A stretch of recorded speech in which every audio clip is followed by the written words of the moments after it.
let's talk about ozonolysis with mechanism, very important. Let's get started. Ozonolysis of alkenes involves the addition of an ozone molecule to an alkene to form ozonide. This is a very important compound. Ozonide. Cleavage of ozonide by zinc H2O to form smaller oxidized product. Very simple. If I will show you in a nutshell the whole scenario, what's going on, very simple to get it. So check it out. Ozonide is a cyclic peroxide derivative. Okay. What is it? Cyclic peroxide derivative means there will be a peroxy linkage. There will be a cycle involved. And you know, ozonide is a cyclic peroxide derivative. So you can see a peroxide and you can see the cycloring. You can see the 3 oxygens as well. So this is what is ozonide. Please welcome ozonide. This kind of a compound that you can see is an ozonide. So what is it that is important here is the addition of zinc water that we are adding, which is helping us getting smaller oxidized products. But what if the zinc is absent? Then water takes oxygen and forms H2O2, which is responsible for the oxidative product, which is the acid that will be formed. So zinc, water is what we are adding, okay, in order to carry out the ozonolysis that I'm going to show you, where the smaller oxidizing products are you're going to get, smaller oxidizing fragments are what you're going to get. The reaction is going to be very simple. So alkene with O3 in the presence of zinc and water will give you smaller oxidized fragments via en route ozonide. So ozonide, look at this. For example, I'm starting with propene.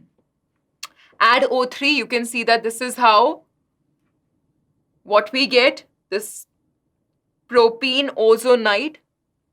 Now the addition of zinc water will give you ethanol and formaldehyde. What would be happening?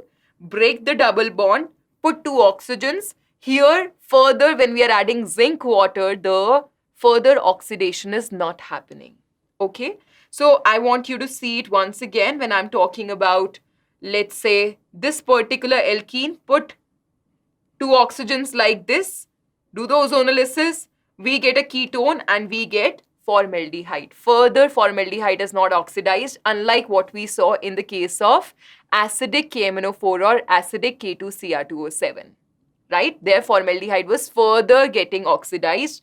There, aldehyde was further getting oxidized. Here, we are using zinc with water, which is not oxidizing it further.